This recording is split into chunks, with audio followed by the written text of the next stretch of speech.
শুধু দর্শক মণ্ডলী, শুরু করছি সমসাময়িক বিষয়ভিত্তিক অনুষ্ঠান এটিএন সংলাপ। আমাদের আজকের বিষয় দক্ষিণ এশিয়ার ভূ রাজনীতি ও বাংলাদেশ। আজকে আমাদের সাথে স্টুডিওতে উপস্থিত রয়েছেন জনাব এম শাহিদুজ্জামান, আন্তর্জাতিক সম্পর্ক বিশ্লেষক। এছাড়াও রয়েছেন ব্যারিস্টার আবু বকর মোল্লা, কূটনীতি, গণমাধ্যম এবং রাজনৈতিক বিশ্লেষক। আমাদের সাথে অনলাইনে যুক্ত হয়েছেন মেজর মোহাম্মদ মনিরুল ইসলাম, পিএসসি এমডিএস অবসরপ্রাপ্ত, নিরাপত্তা ও গোয়েন্দা বিশ্লেষক। এই অনুষ্ঠানটি অনলাইনে দেখতে facebook.com/ATN বাংলা অনলাইনে ক্লিক করুন। আমি প্রথমে শুরু করব জনাব ব্যারিস্টার আবু বকর মোল্লা আপনাকে দিয়ে।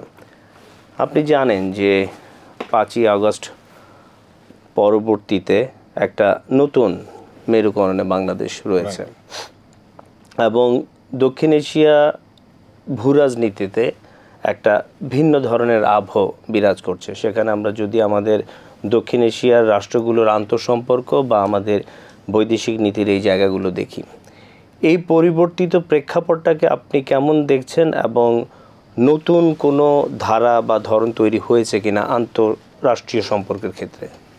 ধন্যবাদ। দেখুন, এই কথাটি বাস্তব যে বাংলাদেশের গত 15-16 বছরের রাজনীতিতে ভারত ফ্যাক্টর একটি বড় ভূমিকা পালন করেছে। বাংলাদেশের গণতন্ত্র থাকা না থাকা এবং বাংলাদেশের ভাগ্য অনেকটা ভারতের সাথে কানেক্টেড হয়ে গিয়েছে। বাংলাদেশের জনগণ গণতান্ত্রিক অধিকার পায়নি। এটির অন্যতম কারণ ভারত তার স্বার্থে বাংলাদেশে তার ফরেন পলিসি ডিজাইন করেছে, এক ধরনের ফরেন পলিসি ডিজাইন করেছে, ওয়েদার আমরা এটাকে সাপোর্ট করি অথবা সাপোর্ট না করি। কেন করেছে? তার নিজস্ব স্বার্থে, তার ভূকৌশলগত স্বার্থে, তার রাষ্ট্রীয় এবং অর্থনৈতিক স্বার্থে ভারত এই কাজটি করেছে।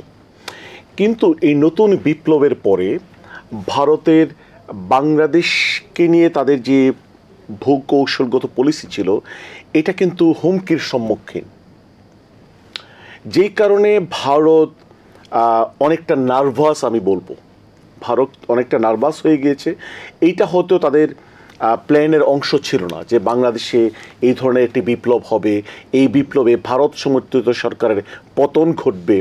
ভারত যে ইনভেস্টমেন্ট বাংলাদেশে করেছে তার ভূকৌশলগত স্বার্থে, তার রাষ্ট্রীয় স্বার্থে, সেই স্বার্থ বিঘ্নিত হয়েছে। তো যে কথাটি বলছিলাম, ভারত অনেকটা নার্ভাস ফিল করছে এবং নার্ভাস ফিল করে ভারতের অনেকগুলো সফট পাওয়ার রয়েছে বিভিন্ন জায়গায়, সেই সফট পাওয়ারসগুলো তারা ব্যবহার করছে। স্পেশালি দেখেন, ভারতের সাথে ওয়েস্টের একটি বড় ধরনের কানেকশন রয়েছে, specially Britain, America, European Union, Western world. Bharat যখন বাংলাদেশের ব্যাপারে নতুন করে কোনো সিদ্ধান্ত নেবে, তখন they need support from the Western world, right. এবং এই ক্ষেত্রে আপনি খেয়াল করুন, বাংলাদেশে হঠাৎ করে আমাদের যে মাইনরিটি কমিউনিটি, তারা এখন খুব সরব, তারা খুব আন্দোলন করছে, আন্দোলন করার ঘোষণা দিয়েছে, রাজপথে আসার ঘোষণা দিয়েছে। এবং আরও আশ্চর্য ব্যাপার হবেন যে ব্রিটিশ পার্লামেন্টে বাংলাদেশকে নিয়ে শুনানি হয়েছে। জি। তারপরে হচ্ছে যে ব্রিটেনের যে পার্লামেন্টারি যে গ্রুপগুলোর মধ্যে সবচেয়ে শক্তিশালী গ্রুপ হচ্ছে all party parliamentary group for commonwealth. জি। এই কমনওয়েলথ থেকে বাংলাদেশের ব্যাপারে একটি রিপোর্ট প্রকাশিত হয়েছে এই 5ই আগস্টের বিপ্লবের পরে, এবং সেখানে যেই কথা বলা হয়েছে, আমি আসছি কী কথা বলা হয়েছে। এরপরে যে ব্রিটেনের বিখ্যাত পত্রিকা the independent news paper, daily news paper, সেখানে বাংলাদেশের রাজনীতি, মাইনরিটির অধিকার, মাইনরিটির স্বার্থ, বাংলাদেশের রাজনীতি, সকল কিছু নিয়ে তারা একটি রিপোর্ট প্রকাশ করেছে। সেই রিপোর্টের জিস নিয়ে আমি কথা বলবো এবং এটির পিছনে কারা কাজ করছে এবং এইটির রেজাল্ট কী, সে নিয়েও আমি কথা বলছি। যে কথাটি বলছিলাম, ভারত এককভাবে বাংলাদেশে তারা যদি কোনো ভূমিকা পালন করতে চায় বাংলাদেশি সরকারের বিরুদ্ধে, বাংলাদেশের রাজনীতির বিরুদ্ধে, এটা তাদের দ্বারা অনেকটা, আমি বলবো যে অনেকটা অসম্ভব, অথবা তারা মনে করছে we need partners to support us, আমরা একা বাংলাদেশের জনগণের বিরুদ্ধে আমরা অবস্থান নেব না। তারা ব্রিটেনে প্রপাগান্ডা শুরু করে দিয়েছে।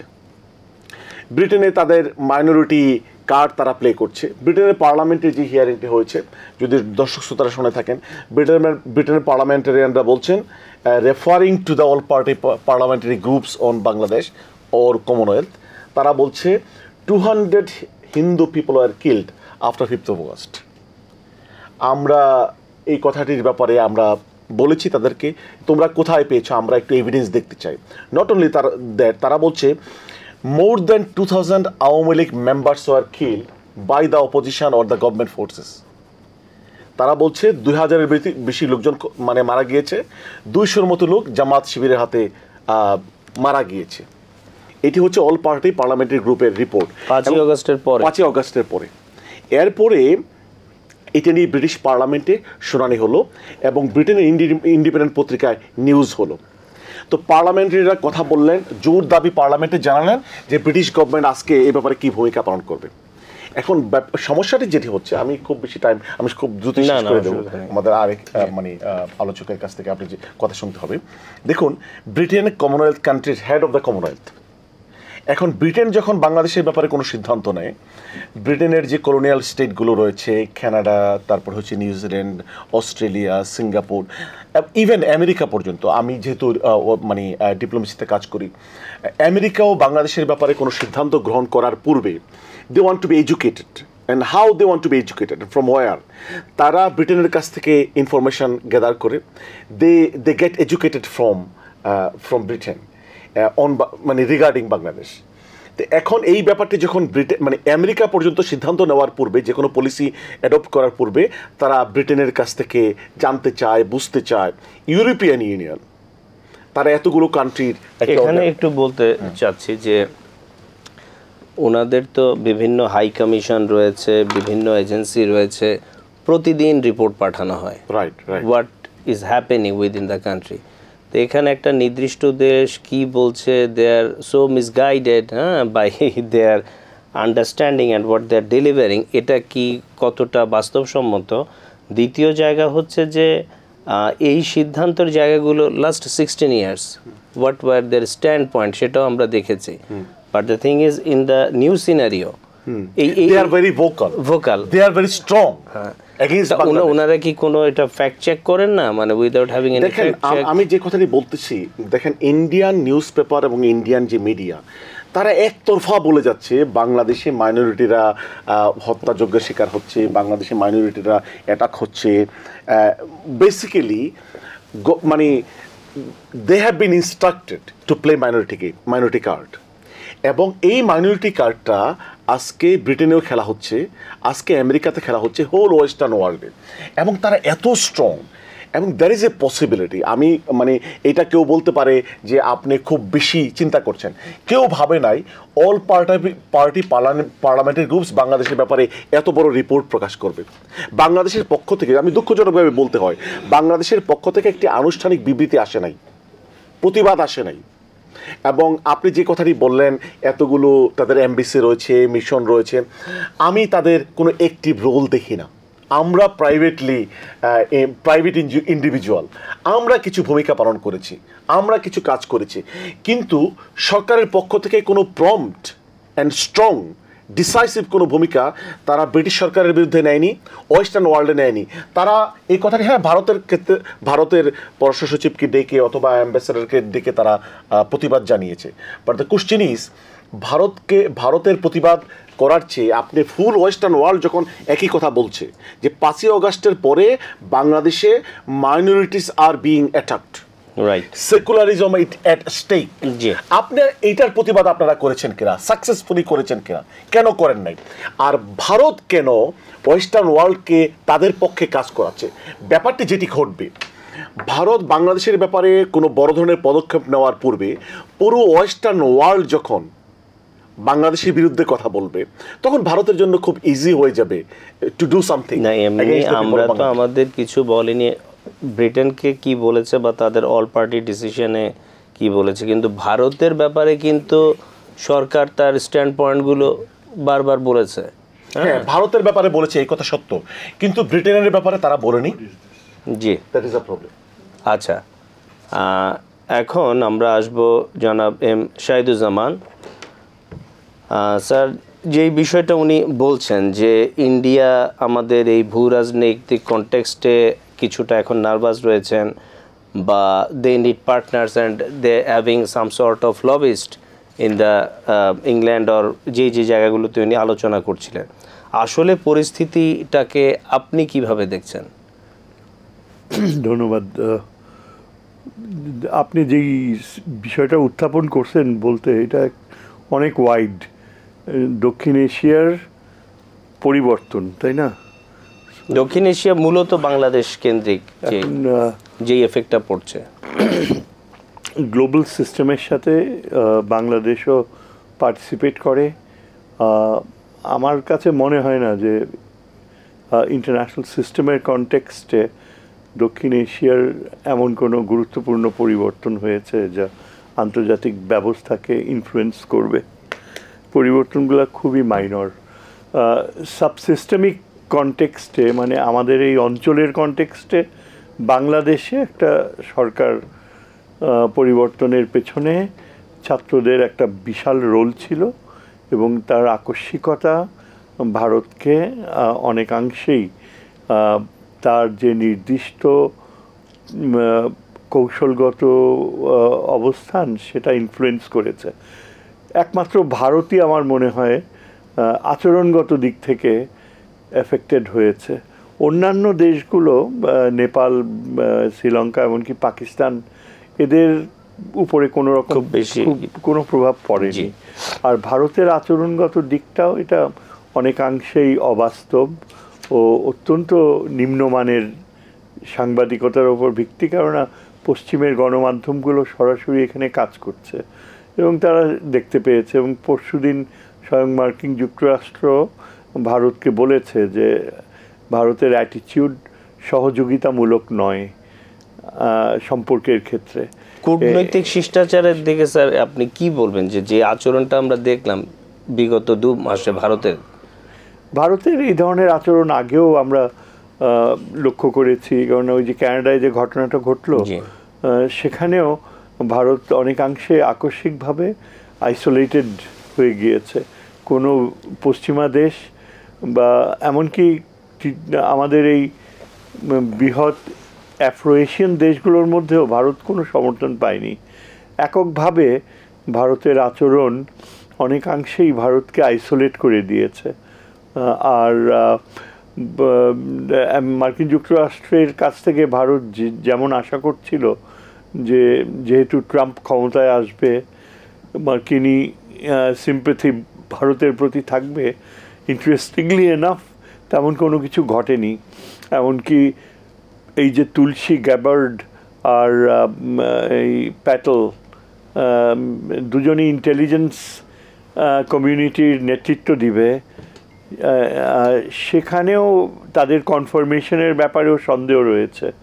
সুতরাং ভারতের যে এক্সপেকটেশন যে নেক্সট রিপাবলিকান অ্যাডমিনিস্ট্রেশন আসার প্রারম্ভেই বাংলাদেশকে সে হুমকি দিয়ে যাচ্ছে, আমার মনে হয় যে এটা কাজ করবে না। মার্কিন যুক্তরাষ্ট্র গতকালও ভারতকে জানিয়ে দিয়েছে যে বাংলাদেশের সাথে ডিল করার ব্যাপারে তাকে সংযত হতে হবে, এবং এটা অনেকাংশেই মার্কিন যুক্তরাষ্ট্র বাংলাদেশের পরিবর্তনশীল ধারাগুলোর প্রতি পূর্ণ সমর্থন দিচ্ছে।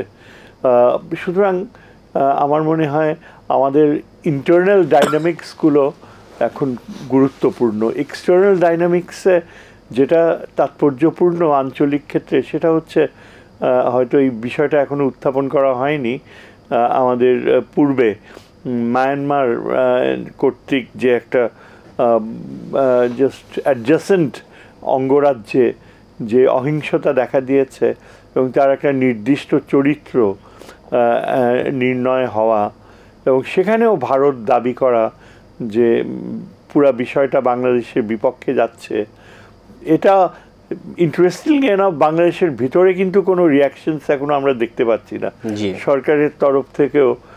যে ভারত যেভাবে চিৎকার করতেছে যে খুব শিগগিরই মায়ানমারে ঢুকে গেছে, আরাকান আর্মি ঢুকে গেছে Bangladesh, there is simply no reaction Bangladeshi media থেকে, খুব একটা আগ্রহ নেই। ইনফ্যাক্ট আমাদের চিফ অ্যাডভাইজার তো আজকে রাত্রে একটা মিটিং অ্যাটেন্ড করতে, D8-এর মিটিং বোধহয় ইজিপ্টে যাচ্ছে, পররাষ্ট্র উপদেষ্টাও, এবং কি মায়ানমার সংক্রান্ত যে বিশেষ দূত যাকে অ্যাপয়েন্টমেন্ট দেওয়া হয়েছে তিনিও একটা শব্দ উচ্চারণ করেনি। জি, সুতরাং বিষয়টা মানে পুরো বিষয়টাই একটু মিস্ট্রি, রহস্যজনক হয়ে গিয়েছে জি মনে হয়। ধন্যবাদ স্যার। এবার আসবো মেজর মোহাম্মদ মনিরুল ইসলাম। এই যে আমরা যে আলোচনাটা করলাম, যে কেন জানি মনে হচ্ছে যে বাংলাদেশের পেছনে ওয়েস্টার্ন ওয়ার্ল্ডের যে সাপোর্টটা সেটা পূর্বের চাইতে এখন কিছুটা ভিন্ন মাত্রা পাওয়ার কারণেই ভারতের হয়তো সেই কূটনৈতিক শিষ্টাচার বহির্ভূত আচরণ বা তার সেই লম্ফঝম্প যাই বলি না কেন, তো এই ক্ষেত্রে আমরা লক্ষ্য করছি যে বিভিন্ন মাধ্যম থেকে আরাকান আর্মি তারা রাখাইন স্টেটের 17টা যেই তাদের পয়েন্ট রয়েছে বা রাজ্য রয়েছে তার মধ্যে 11টা কিন্তু তারা দখল করে ফেলেছে অলরেডি, এবং গুরুত্বপূর্ণ সেনা অবস্থানের অনেকগুলো তারা দখল করেছে। মুংডোর কথা আমরা জানি, বলা হচ্ছে যে 271 কিলোমিটার তাদের, এবং আমাদের বাংলাদেশের সংশ্লিষ্ট অঞ্চল এগুলো। সেই জায়গার ক্ষেত্রে আপনি সার্বিক পরিস্থিতিটা সম্বন্ধে আমাদের কি জানাতে পারবেন? জি, ধন্যবাদ সবাইকে। ATN বাংলাকে ধন্যবাদ আমাকে আমন্ত্রণ জানানোর জন্যে। প্রথমে আমি যেটা বলবো যে 14 ডিসেম্বর এবং তৎপরবর্তী সময়ে বাংলাদেশ মিয়ানমার বর্ডার সংলগ্ন এলাকায় মিয়ানমারের অভ্যন্তরে যে ঘটনাগুলো ঘটেছে সেগুলো কিন্তু অনেক কারণেই বাংলাদেশকে বিচলিত করতে পারে।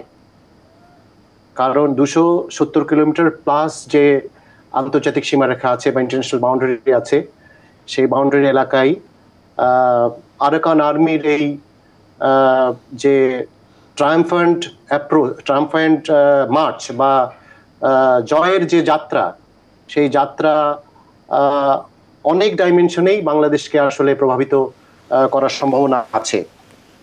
বলাই বাহুল্য যে আমাদের যে পুরাতন সমস্যা সেটা হচ্ছে যে রোহিঙ্গা ক্রাইসিস, যে রোহিঙ্গা সমস্যা অলরেডি বাংলাদেশ একটা বৃহৎ 1 মিলিয়ন প্লাস রোহিঙ্গা রিফিউজি নিয়ে বেশ একটা চ্যালেঞ্জিং সিচুয়েশন পার করছে। পাশাপাশি এই আরাকান আর্মির যে অব্যাহত জয়ের যাত্রা, সেই যাত্রার কারণে বুদ্ধিস্ট অধ্যুষিত যে আরাকান আর্মি, সেই আর্মি কিন্তু পুনরায় রোহিঙ্গাদের উপরে আবারও চড়াও হওয়ার একটা সম্ভাবনা রয়ে যায়। এটা যদি হয় তাহলে পরে প্রথম কথা হচ্ছে যে নতুন করে রোহিঙ্গাদের ইনফ্লাক্স হতে পারে, রিফিউজি ইনফ্লাক্স হতে পারে, যেটা বাংলাদেশের সেই ইনফ্লাক্সকে মোকাবেলা করা বাংলাদেশের জন্য একটা বড় চ্যালেঞ্জের হবে। কয়েকদিন আগে দেখেছি যে সীমান্তে বেশ কিছু রোহিঙ্গা আবার ঢোকার চেষ্টা করেছে, সেটা অবশ্য বাংলাদেশের পক্ষ থেকে খুব জোরালোভাবে প্রতিরোধ করা হয়েছে। এছাড়াও সেখানে প্রায় $10 মিলিয়ন একটা বাণিজ্য ছিল বলতে গেলে প্রায় রেগুলারলি, সেটা এখন 1.3-তে নেমে এসছে। তো স্কলারলি ফিল্ডে যেই কথাটা বারবার আলোচনা হচ্ছে যে এখন ট্রেড এবং সিকিউরিটির ক্ষেত্রে নেগোসিয়েশনে আরাকান আর্মির সাথেও হয়তো বসতে হতে পারে বাংলাদেশ গভর্নমেন্ট, কারণ সীমান্তবর্তী অঞ্চলগুলো সব তাদের দখলে।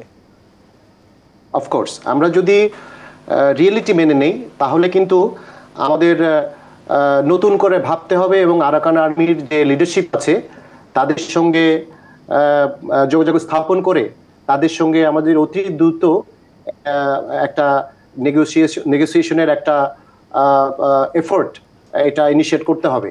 বিকজ যেটা অবস্থার দৃষ্টিতে মনে হচ্ছে সেটা কিন্তু আরাকান আর্মির এই জয়যাত্রা কিন্তু অব্যাহত থাকবে অদূর ভবিষ্যতে, এবং এই পরিবর্তিত পরিস্থিতিতে আরাকান আর্মির সঙ্গে যোগাযোগ স্থাপন করে তাদের সঙ্গে সামগ্রিক বিষয়গুলো নিয়ে যদি আমরা আলাপ আলোচনা করি এবং একটা সমাধানের পথ বের করি, তা সেটাই সবচেয়ে উপযুক্ত হবে বলে আমি মনে করি এই মুহূর্তে।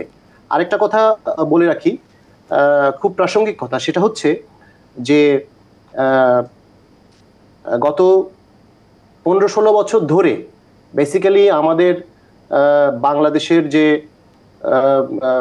পশ্চিম, তারপর উত্তর, দক্ষিণ এবং পূর্বের একাংশ নিয়ে পূর্বের একাংশ থেকে আমাদের চোখ ফেরানোর জন্যে মূলত আমাদের যে সামরিক যে কৌশল বা আপনার স্ট্র্যাটেজিক প্ল্যান, এই প্ল্যানগুলো কিন্তু এখন খুব ইনট্যাক্ট নাই। সুতরাং এখন যদি কিছু করতে হয় তাহলে পরে আর নতুন করে জিনিসগুলো আবার আপনার পরিকল্পনা করতে হবে, এগুলো মূল্যায়ন করতে হবে এবং সেই অনুযায়ী পথ চলতে হবে। কারণ গত বেশ কিছুদিন ধরে এই পশ্চিম, দক্ষিণ, উত্তর এবং পূর্বের একাংশের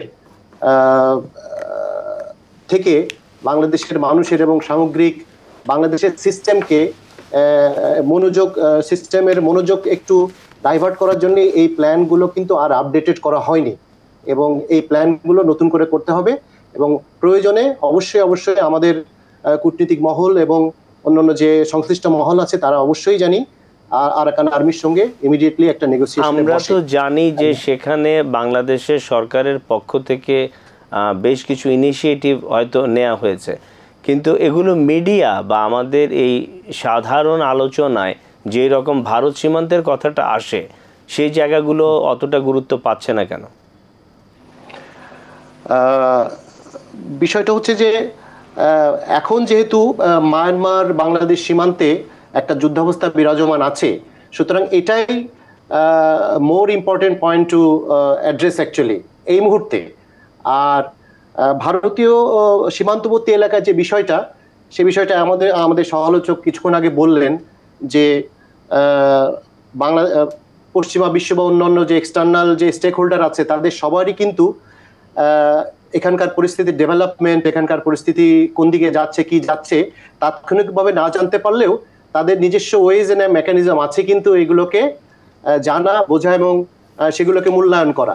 সুতরাং প্রেসিং নিড কিন্তু এখন হচ্ছে আপনার মায়ানমার সীমান্তের দিকে মনোযোগ দেওয়া এবং মায়ানমারের এই যে আপনার পোটেনশিয়াল যে রেফিউজি ক্রাইসিস প্লাস আপনার জিওপলিটিক্যাল এবং সোশিও ইকোনমিক যে রেমিফিকেশন বা একটা আপনার প্রভাব তৈরি হওয়ার সম্ভাবনা দেখা দিয়েছে, সেই জিনিসগুলোর প্রতি আরো বেশি মনোযোগ হওয়া দরকার। আর ভারতীয় সীমান্তে এই মুহূর্তে আসলে মানে ইমিডিয়েট মনোযোগ দেওয়ার মতো আসলে তেমন কিছু ঘটেনি। এগুলো জাস্ট ইন্টিমিডেশন চলছে। হ্যাঁ, জি না, এগুলো জাস্ট ইন্টিমিডেশন চলছে। মানে আপনি কি বলতে চাচ্ছেন যে সেনসিটিভ ইস্যুস বা মানুষের কাছে অনেক সহজে পৌঁছানো যায় বলে এই নিউজগুলো বেশি কভারেজ পাচ্ছে এবং আপনারা সবাই জেনে থাকবেন যে আসলে বিগত সরকারের পতন হচ্ছে ভারতের কাছে এটা একটা স্ট্র্যাটেজিক অ্যাসেট লস্ট। সো এটাকে আসলে মেনে নেওয়া বা এটাকে রিয়েলিটি হিসাবে গ্রহণ করা, এটা একটু সময় লাগবে ভারতের জন্য। দিনের দিনে এটা এই ডিসইনফরমেশন ঠিক হয়ে যাবে আস্তে আস্তে, যদি আমরা আমাদের মিডিয়া এবং অন্যান্য যে পত্রিকা বা কূটনৈতিক চ্যানেল আছে তারা যদি সঠিক তথ্য এবং বার্তাগুলো বিশ্ব দরবারে তুলে ধরে, তাহলে এই ডিসইনফরমেশন এই জিনিসগুলো আস্তে আস্তে কমে যাবে বলে আশা করি। আপনার কাছে আবার আসবো আমরা, ব্যারিস্টার আবু বকর মোল্লা। বাংলাদেশের পরিবর্তিত পরিস্থিতিতে যে কূটনীতির জায়গাগুলো বলছেন যে আপনি ব্রিটেন কেন্দ্রিক, সে আলোচনাটা আমরা শুনলাম, কিন্তু সার্বিকভাবে আমাদের ফরেন পলিসি এবং কূটনীতির অন্যান্য জায়গাগুলোতে কিন্তু সাধারণ মানুষ আমরা যতটা টের পাচ্ছি অনেক ম্যাচিউরড আচরণ দেখেছে, যেটা বিগত 16 বছর বা এর আগেও আমরা দেখিনি। যে বাংলাদেশ তার অবস্থান জানান দেওয়ার ক্ষেত্রে শক্তিশালী ভূমিকা পালন করেছে এবং অ্যাটলিস্ট সাধারণ জনগণ হ্যাপি হয়েছে এই স্ট্যান্ড পয়েন্টগুলোর জায়গায়, প্রতিবাদ করেছে, যেটা অকল্পনীয় বিষয় ছিল আমাদের দেশের প্রেক্ষাপট থেকে। আপনার মনে হয় যে আর কি করণীয় রয়েছে বা বাংলাদেশ সঠিক পথে চলছে কিনা? ধন্যবাদ। প্রথমে আমি মোটা দাগে যে কথাটি বলবো, সরকারের ফরেন পলিসির ব্যাপারে যে ভূমিকাগুলো সরকার নিয়েছে প্রথম দিকে এগুলো খুব প্রশংসনীয় ছিল, কিন্তু ভারত মানে আমাকে স্পষ্ট করেই বলতে হয়, ভারত খুব নড়ে চড়ে বসেছে। ভারতের একটি শক্তিশালী কূটনৈতিক মানে স্ট্রাকচার রয়েছে, এবং ভারতের লোকজন তো ভারতের মানে সিভিল সার্ভেন্ট যারা, তারা সবাই দক্ষ, এবং ফরেন সার্ভিসে যারা কাজ করে অত্যন্ত ব্রিলিয়েন্ট স্টুডেন্টগুলো ফরেন সার্ভিসে যায়, বাংলাদেশেও যারা ভালো ছাত্রগুলো তারা ফরেন সার্ভিসে যায়। ভারতের একটি মানে খুব ঐতিহ্যগত ফরেন সার্ভিসে কাজ করা লোকজন রয়েছে, তারা সকলে নড়ে চড়ে বসেছে, তারা রিডিজাইন করেছে তাদের ফরেন পলিসি। দেখেন, আমি একটি কথা আজকে প্রাসঙ্গিকভাবে বলতে হয়, মিস্টার সজীব ওয়াজেদ জয়,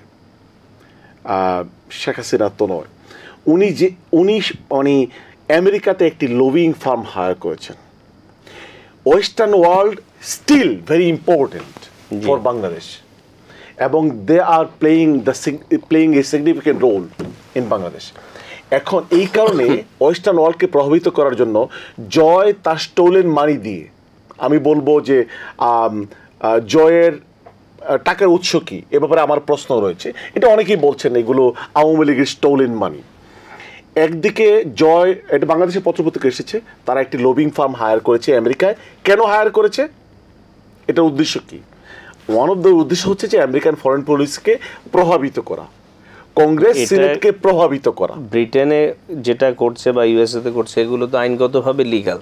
হ্যাঁ, অবশ্যই অবশ্যই লিগ্যাল। এটা তো ধরেন যে কেউ তার পক্ষে যে কোনো আন্তর্জাতিক কমিউনিটিকে আনার জন্য চেষ্টা করতেই পারে।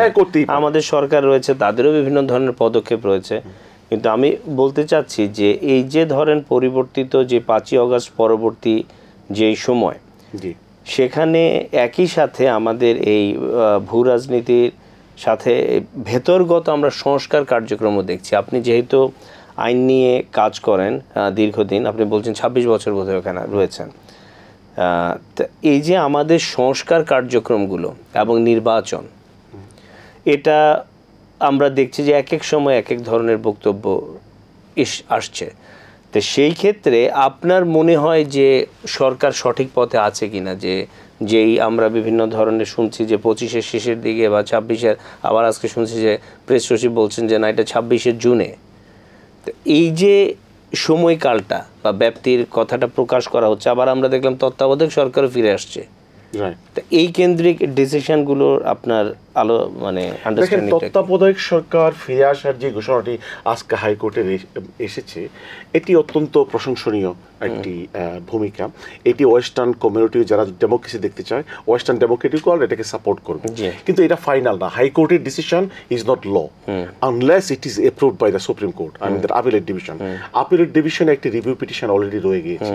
সেই রিভিউ পিটিশনের রেজাল্ট যে হাইকোর্টে যারা পিটিশনার তাদের পক্ষে যদি আসে, then it will become law. So then এটা মানে কেয়ারটেকার সিস্টেমটা আইন হয়ে যাবে এবং সংশোধনীতে মানে অ্যাড হয়ে যাবে। বাট আমি যে কথাটি বলছি যে এটাকে ওয়েস্টার্ন ওয়ার্ল্ড সমর্থন করলেও আজকে বাংলাদেশে মাইনরিটিরা অ্যাটাকড হচ্ছে, সেকুলারিজম এট স্টেক। দেখেন, আমি ওয়েস্টে থাকি, দীর্ঘদিন আমি ওয়েস্টার্ন ওয়ার্ল্ডে ডিপ্লোমেসির কাজ করেছি। আমি আফটার 15 ইয়ার্স বাংলাদেশে এসেছি। আমি এই সরকারের বিরুদ্ধে, আওয়ামী লীগ সরকারের বিরুদ্ধে ডিপ্লোমেটিক ওয়ার্ল্ডে কাজ করেছি। আমরা কিন্তু কিছু সমর্থন পেয়েছি মানে ওয়েস্টার্ন ওয়ার্ল্ডের, মানে বাংলাদেশে গণতন্ত্র ফিরে আসার পক্ষে। কিন্তু এই লোকগুলো মানে যারা স্টেক হোল্ডার্স বাংলাদেশের, আজকে তারাই ভিন্ন সুরে কথা বলছে। এটা কেন? এটা আমাদেরকে ভাবতে হবে। আমি মনে করি আমি সন্তুষ্ট না।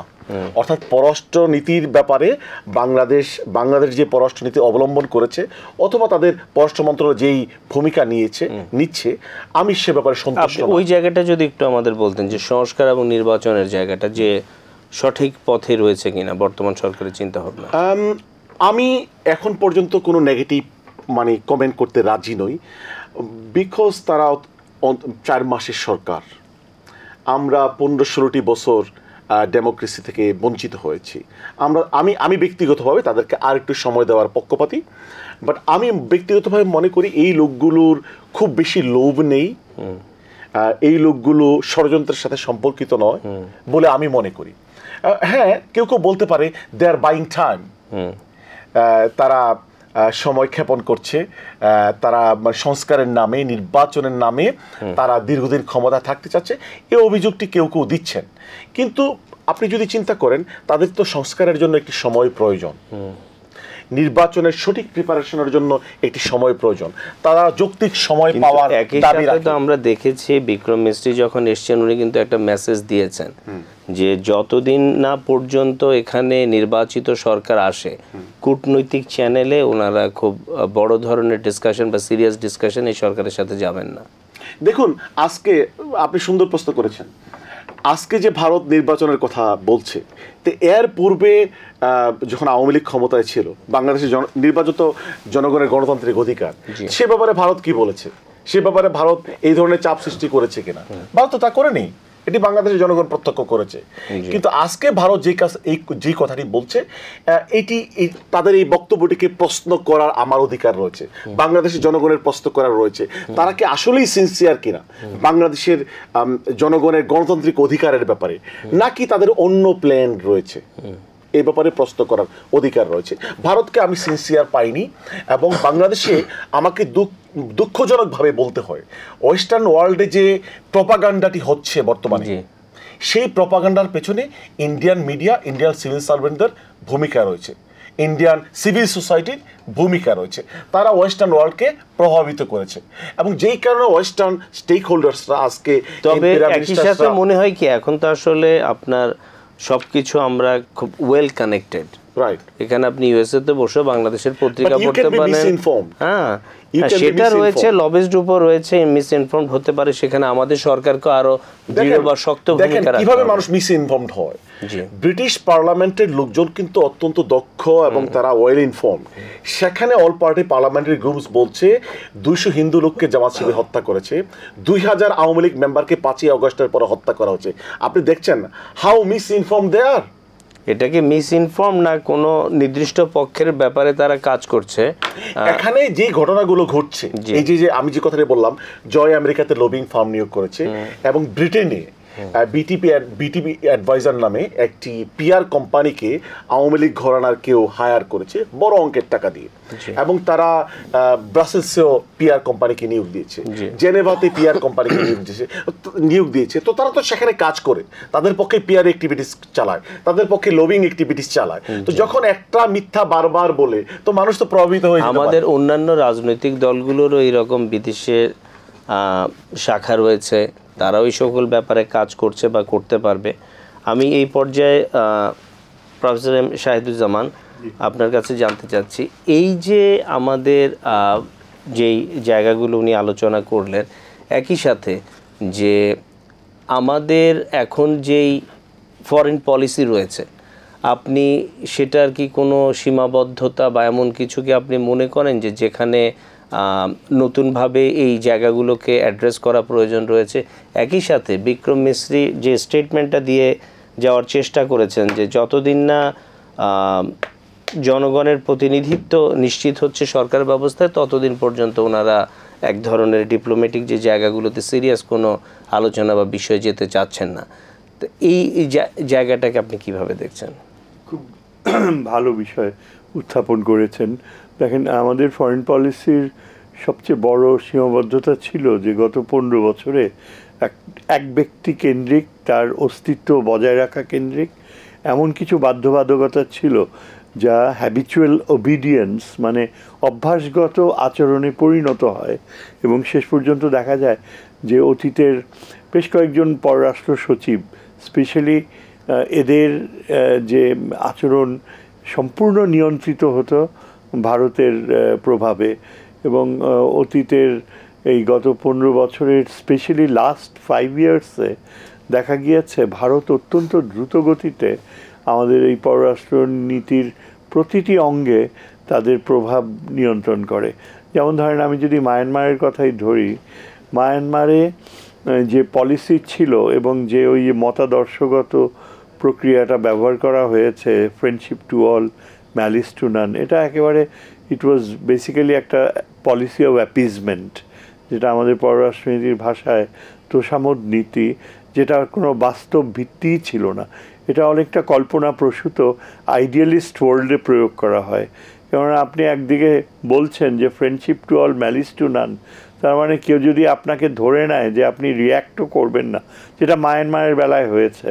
মায়ানমার ধরেই নিয়েছে যে বাংলাদেশ এতই প্যাসিভ যে যা খুশি তাই করা যাবে, এবং এই যে 2018 সালে এত বিশাল একটা জনগোষ্ঠী ঠেলে দিল, যদি বাংলাদেশের একটা অ্যাক্টিভিস্ট গণসমর্থন পুষ্ট পররাষ্ট্রনীতি থাকতো তাহলে কিন্তু সাথে সাথে রিয়্যাক্ট করতো, একটা কিছুটা এলিমেন্ট অফ ফোর্স, শক্তি ব্যবহার করা বা একটা বল প্রয়োগ করার অন্তত একটা হুমকি থাকতো।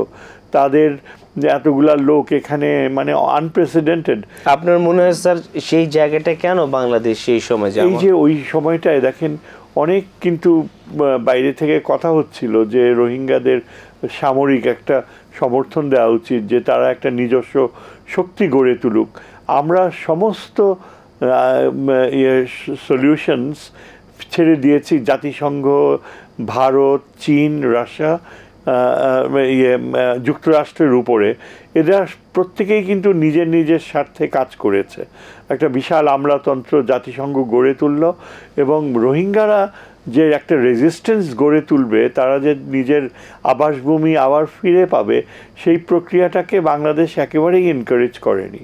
যদি 2018 পর থেকে রোহিঙ্গাদের যে একটা ইউথদের মধ্যে কার্যকর রেজিস্ট্যান্স গড়ে তোলা, সেই প্রক্রিয়াটার যদি তখন থেকে সমর্থন দেওয়া হতো, তাহলে হয়তো আরাকান আর্মি এই যে রোহিঙ্গাদের প্রতি তাদের যে বিমাতা সুলভ আচরণ সেটা থাকতো না। কেননা শেষ পর্যন্ত আরাকানে তো রোহিঙ্গা আর রাখাইনদের ভাগাভাগি করে একটা আন্ডারস্ট্যান্ডিংয়ে এসে থাকতে হবে, কোএক্সিস্ট করা, কিন্তু সেই কোএক্সিস্টেন্সের সুযোগটাই গড়ে ওঠেনি। ফলে যা হয়েছে যে ক্রমাগত এই তাতমাদাও যখন ডিফিটেড হয় এবং আরাকান আর্মির উত্থান ঘটে, পুরা মায়ানমারের বিভিন্ন গোষ্ঠীগুলোর মধ্যে তাদেরটাই সবচেয়ে শক্তিশালী সংগঠন। শেষে এখন রিসেন্টলি যে ঘটনাগুলো ঘটেছে এগুলো বেশ তাৎপর্যপূর্ণ এই অর্থে যে আরাকান আর্মিকে ইন্ডিয়া কখনো স্বীকৃতি দেয়নি আগে, একটা বিমাতা সুলভ শত্রুতার সম্পর্ক ছিল, এবং আরাকান আর্মিও কিন্তু ইন্ডিয়াকে প্রশ্রয় দেয়নি, এবং চায়নাও কখনো আরাকান আর্মিকে এনকারেজ করেনি যে ইন্ডিয়ান অ্যাসেটসগুলোকে প্রোটেক্ট করবে সেখানে। যা ঘটলো এইবার যখন তাতমাদাও দেখতে পেল যে কিছুতেই তারা পেরে উঠতে পারছে না এই রাখাইন রিজনে, আর আরেকদিকে বাংলাদেশে যখন এই পরিবর্তন হয়ে গেল, হঠাৎ করেই আরাকান আর্মির লিডারশিপ এবং অন্যান্য রেজিস্ট্যান্স গ্রুপের লিডারশিপ, প্রায় 4-5টা লিডারশিপকে দিল্লিতে ডেকে নেওয়া হলো, এবং সেখানে আলাদা আলাদাভাবে নেগোশিয়েট করা হয়। এবং জানা যায় মানে অত্যন্ত যে ওয়েস্টার্ন সোর্সেস থেকে যে আরাকান আর্মিকে ভারত নিশ্চয়তা দিয়েছে যে তাদের প্রতি রিকগনিশন ও সামরিক সমর্থন দুটোই ভারত দেবে, এবং আরাকান আর্মি যেন ভবিষ্যতে অতীতের সব যে নেগলিজেন্স সেটা ভুলে যে ভারতের উপর আস্থা রাখে। আর ভারত, আমরা তো যতটুকু জানতে পারছি যে ভারত সরকার ইনফরমালি তাদের সাথে বিভিন্ন ধরনের আন্ডারস্ট্যান্ডিং এ যাচ্ছে, তাদের যে ট্রানজিটটা রয়েছে সেটাকে সুরক্ষা করার জন্য, তাদের স্থাপনাকে সুরক্ষা। যেটা সবচেয়ে গুরুত্বপূর্ণ ঘটনা বাংলাদেশের প্রেক্ষাপটে, অজিত দয়াল যে ন্যাশনাল সিকিউরিটি অ্যাডভাইজার, সে বেজিংয়ে গিয়েছে, এবং বেজিংয়ে যাওয়াটাই একটু আশ্চর্য যে কিভাবে চাইনিজ গভর্নমেন্ট তাকে এত দ্রুত এন্টারটেইন করার সিদ্ধান্ত নিতে পারলো, এবং সেখানে যদি কী ধরনের ইয়ে হয়, এখন সেটা কি বেইজিং অ্যাপ্রুভ করবে যে আরাকান আর্মি আর ভারতের মধ্যে যে আন্ডারস্ট্যান্ডিং হয়েছে সেটায় বেইজিংয়ের ব্লেসিংস থাকুক? সেটা যদি হয় সেটা কিন্তু খুবই অদ্ভুত একটা আচরণ হবে, কেননা বেইজিং কিন্তু ক্রমাগত আরাকান আর্মিকে ডিসকারেজ করেছে ইন্ডিয়ার সাথে কোনো সম্পর্ক রাখার ব্যাপারে। এখন এই যে দেওয়ালের যে ভিজিট, এর পরিণতিটা কিন্তু যদি পজিটিভ হয় ইন্ডিয়ার জন্য, তাহলে এটা বাংলাদেশের জন্য কিন্তু একটা বড় দুশ্চিন্তার কারণ হয়ে যাবে। এবং সেই জন্যে আমার ধারণা আমাদের যে যে অত্যন্ত হাই সিনিয়র একজন কূটনীতিক রিটায়ার্ড ডক্টর খালিল, তাকে যে অ্যাপয়েন্ট করা হয়েছে মায়ানমার ইস্যুটায়, সে এখনো কোনো রিয়্যাক্ট করেনি কোনো কিছু, which is a really surprising thing. আমার মনে হয় বাংলাদেশের উচিত হবে ইমিডিয়েটলি চায়নার সাথে একটা পাল্টা নেগোসিয়েশনসে বসা, যাতে এটা নিশ্চিত করা যায় যে আজিজ দোয়াল যে বাংলাদেশ সম্পর্কে যে ধারণাগুলো চীনের কাছে তুলে ধরবে সেটা যেন কোনোভাবেই চীন গুরুত্ব না দেয়। আমার অবশ্য এইটুকু আস্থা রয়েছে যে চীন খুব ভালোভাবেই স্টাডি করছে এবং বাংলাদেশের আভ্যন্তরীণ বাস্তবতা আমার মনে হয় চীন খুব ভালো করেই বোঝে। তবে আগামী কয়েকটা দিন এই ইন্ডিয়ান সাকসেস কতটুকু হয় চীনকে রাজি করাতে, সেটাই দেখার বিষয় হবে। তো স্যার, এই যে আমরা তো জানি যে বেল্ট অ্যান্ড রোড ইনিশিয়েটিভ, এই জায়গাগুলোকে যে স্থাপনাগুলো সঠিকভাবে করার জন্য চায়নার সাপোর্ট প্রয়োজন রয়েছে, একই সাথে ভারতের ওখানে প্রচুর ইনভেস্টমেন্ট রয়েছে, যেগুলো আমরা দেখেছি যে ইনফরমালি ভারত বসেছে আরাকান আর্মির সাথে এবং তাদেরকে নেগোশিয়েট করতে হচ্ছে এই ধরনের একটা রেবেল গ্রুপের সাথে, কারণ সমগ্র যে স্থাপনাগুলো বা ওই জায়গাগুলো তাদের করায়ত্তে রয়ে গেছে। তো সেই জায়গায় এটা মানে আমাদের সরকার কেন এখন পর্যন্ত, এটা খুব সিরিয়াস ইস্যুস। এক্স্যাক্টলি, এটাই আমি বলবো যে এই সরকারের ব্যর্থতা। আমি এটা বারবার তুলে ধরেছি বিভিন্ন ফোরামে যে আমাদের আরও অ্যাক্টিভিস্ট রোল প্লে করা উচিত ছিল। যেমন যেটা ইমিডিয়েটলি করণীয় হতে পারতো সেটা হচ্ছে রোহিঙ্গা আরএসও, যা কিনা আরাকান আর্মির সাথে কোঅপারেট করার ব্যাপারে আগ্রহ ছিল, তাদেরকে একটা ফাইটিং ফোর্স হিসাবে গড়ে তোলার মতো সহযোগিতা করাটা আমার মনে হয় খুবই প্রয়োজন ছিল। যদি সেটা 2018-তে শুরু হতো তাহলে হয়তো এতদিনে এই রোহিঙ্গাদের একটা ডেটারেন্ট নিবারক শক্তি থাকতো, কেননা রোহিঙ্গারা এখন একেবারেই আরাকান আর্মির দয়ার উপর নির্ভরশীল। এটা কি স্যার কিছুটা এইভাবে বলা যায় কিনা যে ভারতীয় সীমান্ত যে ঘটনাগুলো বা বাংলাদেশে এই যে আমাদের যারা হিন্দু ধর্মাবলম্বী রয়েছে তাদের মধ্যে এই যে উষ্মাগুলো, এটা কি আরাকান বা ওই অঞ্চলে আমাদের যে দৃষ্টিটা নিবদ্ধ করা, সেখান থেকে দৃষ্টিটা সরানোর জন্য কিছুটা করার হয়েছে কিনা? কারণ আমরা দেখছি অজিত দোভালের চায়না ভিজিট এটা খুব গুরুত্বপূর্ণ এবং সেখানে বাংলাদেশের প্রসঙ্গ অবশ্যই গুরুত্ব পাবে। এটা অ্যাকচুয়ালি এখনও একটা মিস্ট্রি রয়ে গেছে। আমরা অবশ্যই এভাবে চিন্তা করতে পারি টু আওয়ার কনভিনিয়েন্স যে ওই মাইনরিটি ইস্যুটা থেকে ডাইভার্ট করার একটা প্লয়, কিন্তু আমার মনে হয় little more serious than such a perception. আমার মনে হয় যে বাংলাদেশের যে আগেকার যে নীতিটা ছিল, ওই পররাষ্ট্রনীতি শহীদুল হক প্রসূত একেবারে চরম ব্যর্থ অ্যাপিজমেন্ট, সেটা থেকে বের হয়ে আসতে পারছে না। এবং সেখানে আমার মনে হয় এখন যে কারেন্ট অ্যাডভাইজার, সেও কিন্তু কোনো স্পষ্ট দিক নির্দেশনা দিতে পারছে না। একটা জিনিস হচ্ছে যেটা আমার মনে হয় আমাদের সামরিক বাহিনীর প্রাক্তন বন্ধু বলল, যে বাংলাদেশের কতখানি সামরিক সামর্থ্য রয়েছে ইনভলভ, সেটা খুবই প্রশ্নবোধক চিহ্ন রয়েছে। এক্ষেত্রে চীন যদি বাংলাদেশকে একটা মোরাললেস রেসপেক্টেবল এক্সিট রুট না দেখায় কিংবা রোহিঙ্গাদেরকে ফেরত পাঠানোর ব্যাপারে আরাকান আর্মির উপর চাপ সৃষ্টি না করে, তাহলে এই বিষয়টা আরও জটিল হয়ে যাবে আগামী দিনগুলো। ধন্যবাদ স্যার। মেজর মোহাম্মদ মনিরুল ইসলাম, এই যে আমরা অবস্থাটা দেখছি এবং সেখানে বাংলাদেশ সরকারের আসলে ইমিডিয়েটলি বিশেষ করে চায়নার সাথে নেগোসিয়েশনের যেই জায়গাগুলো, সেগুলোর আমরা এখনও তেমন কোনো দৃশ্যমান পদক্ষেপ দেখছি না। যদিও বিভিন্ন রাজনৈতিক দল সেখানে ভিজিটে যাচ্ছে, সেটা একটা ভিন্ন বিষয়, কিন্তু এই জায়গাটা কেন গুরুত্ব পাচ্ছে না সেই বিষয়ে আমরা একটু জানতে চাইব। একই সাথে এখানে যে মিলিটারি ডিপ্লয়মেন্ট ছিল ইন দ্য বিগিনিং, আপনার কি মনে হয় যে আমরা জানি সেখানকার আর্মস, ড্রাগ ট্রেড সহ সার্বিক অবস্থাটা কেমন, তো সেটা কি সঠিক সিদ্ধান্ত কতটা ছিল সেই বিষয়ে যদি আমাদের একটু বলতেন।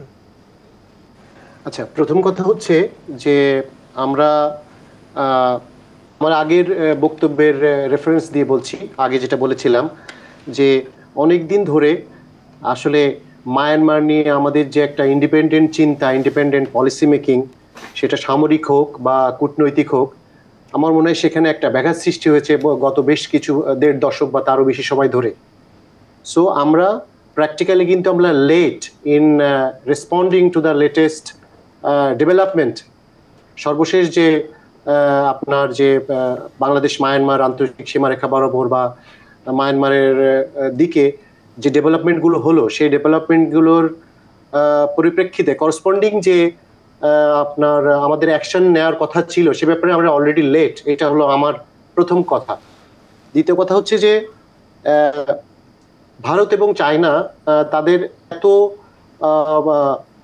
বড় বিভিন্ন বিষয়ে এত দ্বিধাবিভক্তির পরও দেখেন তাদের স্বার্থ রক্ষা, প্রায় $1.5 বিলিয়ন তাদের যে প্রজেক্ট, কালাদান যে প্রজেক্ট, সেই প্রজেক্ট এবং অন্যান্য আনুষঙ্গিক স্বার্থ রক্ষার জন্য মিস্টার অজিত দোভাল কিন্তু অলরেডি আপনার বেইজিং এ উড়ে গিয়েছে এবং তারা সে নেগোশিয়েট করার চেষ্টা করছে তাদের চাইনিজ কাউন্টার পার্টের সঙ্গে। অপরপক্ষে আমাদের এখানে কিন্তু অনেক কিছু খোয়ানোর আছে কিন্তু, হ্যাঁ, ওদের ভারতের কালাদান প্রজেক্ট সহ অন্যান্য আনুষঙ্গিক স্বার্থ এখানে বিঘ্নিত হওয়ার সম্ভাবনা আছে, যেমন তার চেয়ে বেশি খোয়ানোর সম্ভাবনা আছে যদি আরাকান আর্মির সঙ্গে আমরা সঠিক টাইমে নেগোশিয়েট করতে না পারি। এবং এক্ষেত্রে আমাদের চায়নাকে আমাদের অনবোর্ড নিতে হবে এবং আমাদের পক্ষে নিতে হবে, আমাদের পয়েন্টসগুলো তাদের সামনে ডেমনস্ট্রেট করতে হবে লজিক্যালি। এবং অন্যান্য সমালোচকরা যেভাবে বললেন যে মাইনরিটি কার্ড বা অন্যান্য বিষয় এগুলো থেকে যায়, এগুলোর কারণে যদি এগুলোর কারণে চায়না যদি কোনোভাবেই আমাদের প্রতি নেগেটিভ কোনো জেস্টার বা নেগেটিভ কোনো অ্যাটিটিউড পোষণ না করে, সে ব্যাপারে কিন্তু বাংলাদেশ গভর্নমেন্টকে পূর্ব থেকেই স্টেপ নেওয়া প্রয়োজন ছিল। যদিও আমরা লেট, তারপরও it is better late than never. আমাদের উচিত হবে ইমিডিয়েটলি এই সংক্রান্ত একটা এক্সপার্ট গ্রুপ যেটা কিনা আপনার সামরিক বিশেষজ্ঞ দ্বারা কম্প্রাইজড হতে পারে, আপনার কূটনীতিক যারা আছে তারা হতে পারে, তারপরে হচ্ছে আপনার যারা অন্যান্য পলিটিক্যাল পার্টি, বাংলাদেশের যারা পলিটিক্যাল পার্টির নেতৃত্ব আছে, যারা আন্তর্জাতিক বিষয়াদি দেখে, আঞ্চলিক বিষয়াদি যারা দেখভাল করে, তাদের সমন্বয়ে ইমিডিয়েটলি একটা বডি ফর্ম করে এটার সাথে মাল্টি ডাইমেনশনাল অ্যাপ্রোচ নিতে হবে। ফার্স্ট হচ্ছে চায়নাকে বোঝাতে হবে যে আমাদের এই অসুবিধা হতে পারে, কি কি সমস্যা হতে পারে। এখানে কি একই সাথে আরাকান আর্মির সাথেও আমাদের বিভিন্ন ধরনের আলাপ আলোচনা শুরু করার প্রয়োজন আছে বলে অনেকে মনে করছেন? ডেফিনেটলি আমি পূর্বেই বলেছি যে আমাদের রিয়েলিটিকে মানতে হবে। বর্তমান যে উদ্ভূত পরিস্থিতি, সেই পরিস্থিতিকে মেনে নিয়ে অবশ্যই আমাদের চেষ্টা করতে হবে অনতিবিলম্বে আরাকান আর্মির যে লিডারশিপ আছে তাদের সঙ্গে যোগাযোগ স্থাপন করা এবং তাদের সাথে আলোচনার মাধ্যমে নেগোশিয়েট করে বিষয়টাকে সমাধানের দিকে নিয়ে যাওয়া। এটা অবশ্যই একটা গুরুত্বপূর্ণ ডাইমেনশন, সম্ভবত সবচেয়ে গুরুত্বপূর্ণ ডাইমেনশন। পাশাপাশি একটা রিজিওনাল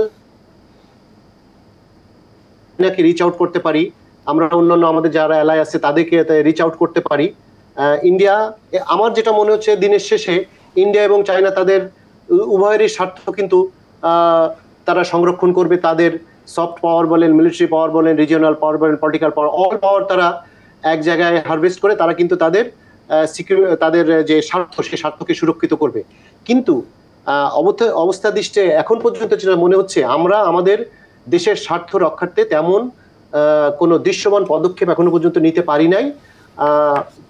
যদিও নেওয়া হয় নাই, তবুও ইটস নট টু লেট, আমাদের এখনই উচিত হবে। আমাদের যে মিলিটারি ডিপ্লয়মেন্টের কথা যেটা বলছিলাম, যেটা ওখান থেকে পূর্বে ছিল পরে সরিয়ে দেওয়া হয়েছে, আচ্ছা জি আপনি শেষ করেন প্লিজ। জি, এই বিষয়টাকে আপনি কিভাবে দেখছেন? আচ্ছা, মিলিটারি ডিপ্লয়মেন্টে আমি যেটা মনে করি সেটা হচ্ছে যে পূর্বে যেটা সরিয়ে ফেলা হয়েছিল, সিচুয়েশন কিছু নর্মালাইজ হয়েছিল এক পর্যায়ে আপনার। তার পরবর্তীতে যখন আবার বছর খানেক আগে যে আর্টিলারি শেল এসে পড়লো, তারপরে হচ্ছে আপনার মায়ানমারের বর্ডারে যে বর্ডার স্কারমিশেসগুলো হলো, সেই সময়ে কিছুটা রোবাস্ট প্রেজেন্স ছিল বাংলাদেশ আর্ম ফোর্সেসের ওখানে। তবে এখন আমার যতটুকু জানা সেই অনুযায়ী বাংলাদেশ আর্মি যে বাংলাদেশ সশস্ত্র বাহিনী যে রোবাস্ট প্রেজেন্স প্রয়োজন, সেই প্রয়োজন অনুযায়ী কিছুটা ঘাটতি আছে। আমার মনে হয় আরো রোবাস্ট প্রেজেন্স প্রয়োজন, এবং বাংলাদেশ আর্ম ফোর্সেস যে তাদের টেরিটোরিয়াল ইন্টিগ্রিটি রক্ষার্থে খুবই সিরিয়াস, এই ধরনের সকল ধরনের এক্সিবিট ওখানে ডেমনস্ট্রেট করতে হবে আর কি, এটা দৃশ্যমান করতে হবে। সেই জায়গাটায় যে আমরা তো সেখানে second line defence, third line defence, এই জায়গাগুলো সেইভাবে দৃশ্যমানভাবে দেখছি না, এবং যেই জায়গাটা এটা মিডিয়ার মাধ্যমে আসা বা আমরা যে প্রস্তুত এই ধরনের সমস্যাগুলোকে মোকাবেলা করার জন্য, সেটা তো একটা মানে বডি ল্যাঙ্গুয়েজেরও বিষয় রয়েছে, সেই জায়গাটা কিন্তু ওইভাবে আসছে না। Absolutely, absolutely. এবং মিলিটারির বিষয়ে কিন্তু বডি ল্যাঙ্গুয়েজ একটা অনেক বড় ফ্যাক্টর, এবং আমরা প্রিএমশনে না গেলেও আমরা কিন্তু প্রোঅ্যাক্টিভ একটা জেস্টার দেখাতে হবে আমাদেরকে। হ্যাঁ, আমরা যে প্রস্তুত, আমরা যে আমাদের টেরিটরির প্রতিটা ইঞ্চি রক্ষার জন্য যে আমরা মানে ভেরি ভেরি সিরিয়াস, এই ধরনের কিন্তু আপনার দৃশ্যমান এক্সিবিট আমাদের কাউন্টার পার্টকে দেখাতে হবে। আদারওয়াইজ এই মুহূর্তে আমাদের কিন্তু ডেটারেন্স করা বা ডেটারেন্স ডেমনস্ট্রেট করা কিন্তু একটা খুব গুরুত্বপূর্ণ ফ্যাক্টর, এবং এখন করণীয়ই হচ্ছে আমাদের প্রস্তুতিকে দৃশ্যমান করা এবং ডেটারেন্সটাকে ভিজিবল করা। জি, ধন্যবাদ। একটা পয়েন্ট আমি কন্টিনিউ অ্যাড করতে চাই যে দেখেন এই যে ডিলেটা হলো, এত লেট রিয়্যাক্ট করা, এর মূল এক কারণটা আমার মতে হচ্ছে যে আমাদের যারা ওই সামরিক বাহিনীর যে রিপ্রেজেন্টেশন ছিল মায়ানমারে, ডিফেন্স অ্যাডভাইজার বলেন বা ডিফেন্স, এদের টিপিক্যাল অ্যাটিটিউড গত 2-3 বছরে দেখলাম, এর একদম totally reluctance towards any negotiations with non state actors.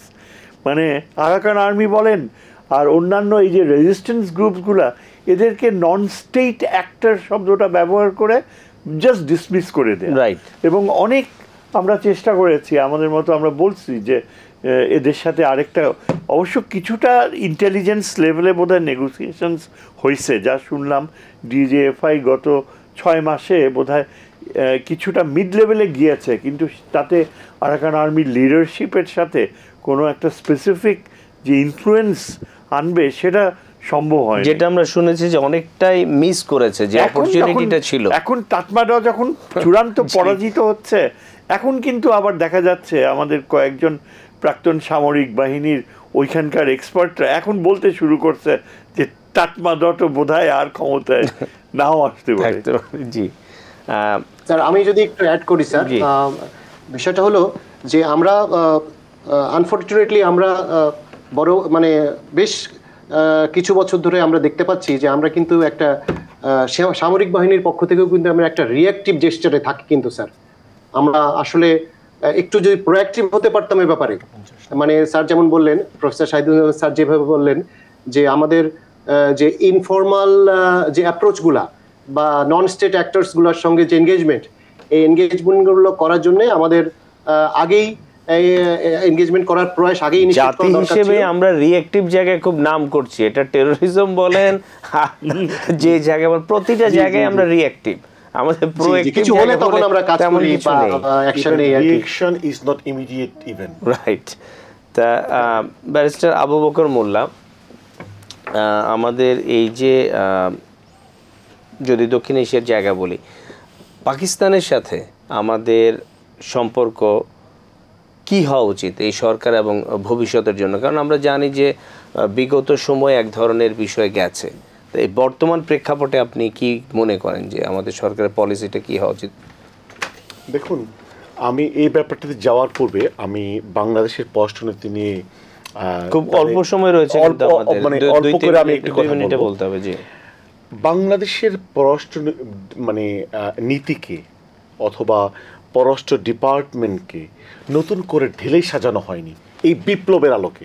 আমি আবারও রিপিট করছি, মানে এই 37-এর যে বিপ্লব, 37শে জুলাই অথবা 5ই আগস্টের যে বিপ্লব হয়েছে, বিপ্লব পরবর্তী মানুষের চিন্তা চেতনার আলোকে কোথায় আপনি ঢেলে সাজাবেন, লোকগুলো কোথায়?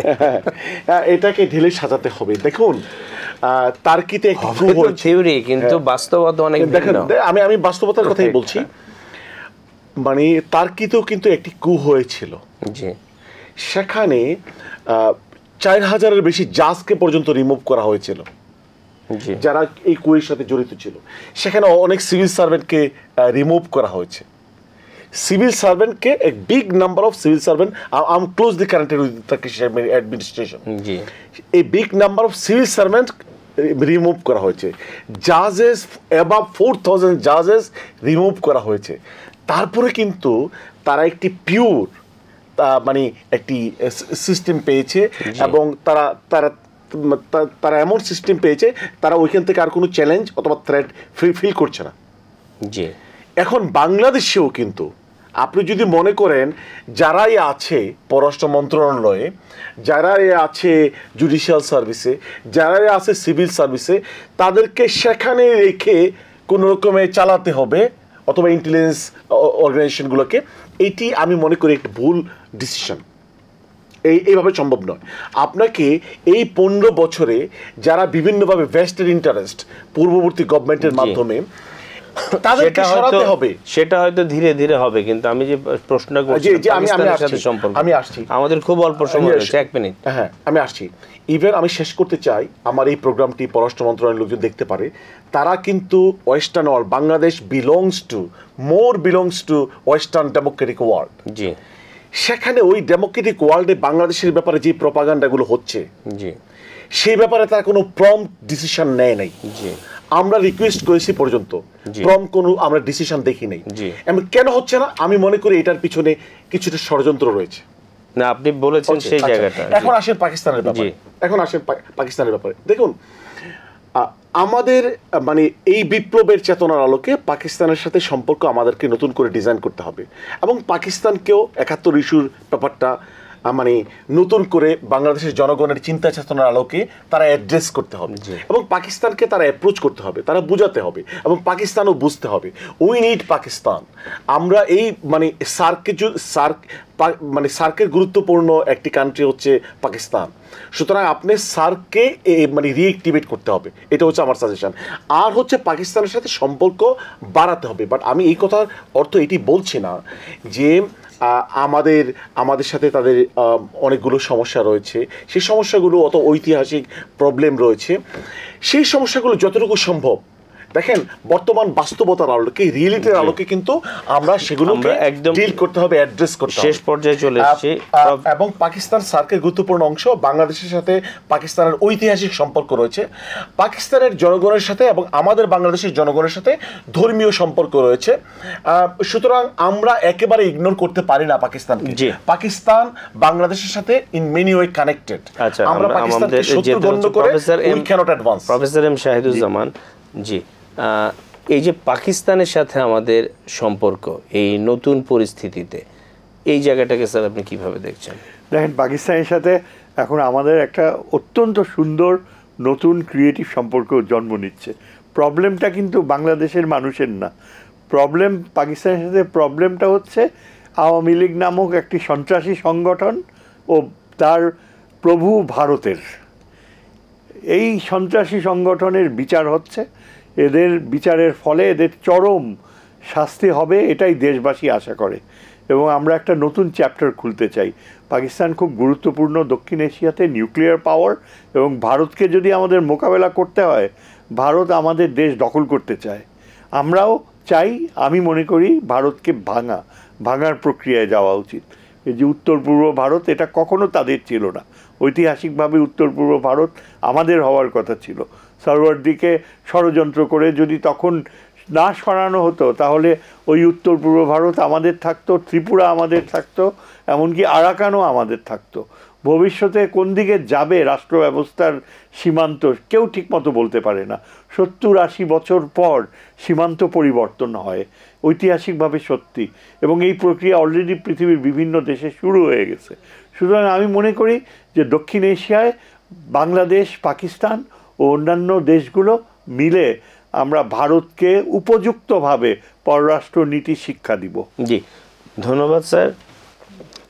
আমরা অনেকক্ষণ ধরে আলোচনা শুনলাম দক্ষিণ এশিয়ার ভূ রাজনীতি ও বাংলাদেশ, আমাদের পররাষ্ট্রনীতির যে জায়গায় friendship to all, malice to none, এই যে অ্যাপিজমেন্টের জায়গা, সেটা নিয়ে বারবার আলোচনাটা উঠে এসছে যে আমাদের পরিবর্তিত পরিস্থিতিতে নিজেদের অবস্থান বিশ্ব মানচিত্রে জানান দিতে হবে।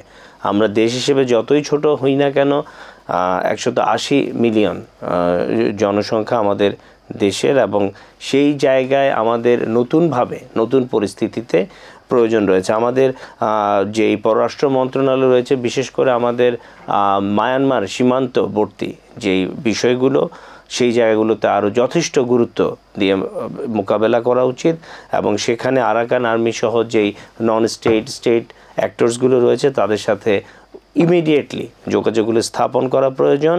এবং চায়নার ক্ষেত্রে আমাদের সম্পর্ক, চায়না পাকিস্তান উভয় দেশের সাথে আরও সম্পর্ক উন্নয়নের বিষয়গুলো আলোচকরা বারবার তুলে এনেছেন।